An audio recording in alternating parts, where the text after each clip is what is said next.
రక్తం తాగి వచ్చిన సింహాలను వధించడానికి వచ్చిన పదమసింహాన్ని.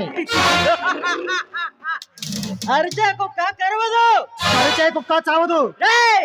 ఏయ్, నోరు విప్పకు, తెగ నరుకుతా. ఆ యమలోకాన్ని శాసించే యముడే మేమంటే భయపడతాడు.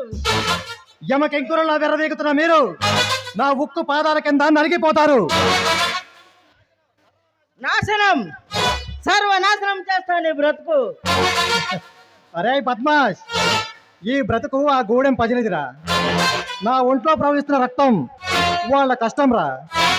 నేను తింటున్న తిండి వాళ్ళు పెట్టిన భిక్షరా. అలాంటి వాళ్ళను నిర్దాక్షిణ్యంగా నరికి చంపారు కదరా.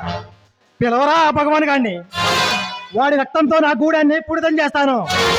వాడి అవయవాలను అస్థికలుగా మార్చి వాళ్ళ ఆత్మకు శాంతి చేకూరుస్తాను.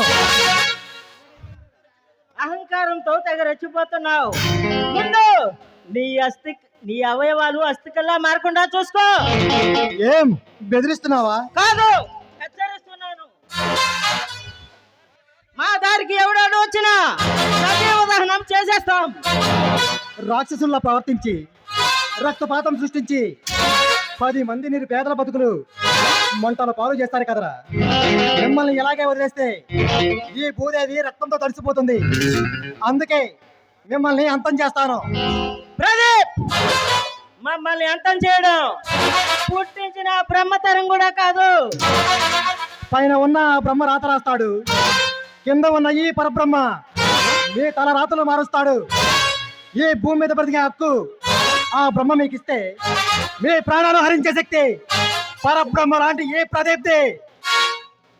నీకంటే బలవంతులు, నీకంటే శక్తివంతులు ఈ ఎంతో మందికి మరణం చేసిన రాసి ఆ చరిత్రని తిరగా రాసిన చరిత్ర మాది.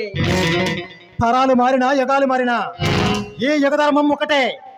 సమతా మమతను చాటడానికి, సహనం త్యాగం నేర్పడానికి, శాంతి స్థాపన చేయడానికి, ధర్మాన్ని రక్షించడానికి, నీలాంటి రాక్షసులను వధించడానికి ఎందరో దేవతలు పుట్టుకొచ్చారు. అయితే మాలాంటి వాళ్ళని అంతం చేయడానికి మానవ రూపంలో పుట్టిన దేవుడు అన్నమాట. ఎస్, కంసుణ్ణి వధించడానికి ద్వాపర యుగంలో శ్రీకృష్ణుడు పుట్టాడు. రావణుడి తల నేల కొరకడానికి త్రేతాయుగంలో శ్రీరామచంద్రుడు పుట్టాడు. హిరణ్య కశిపుణ్ణి అంతం చేయడానికి ఉగ్ర నరసింహుడు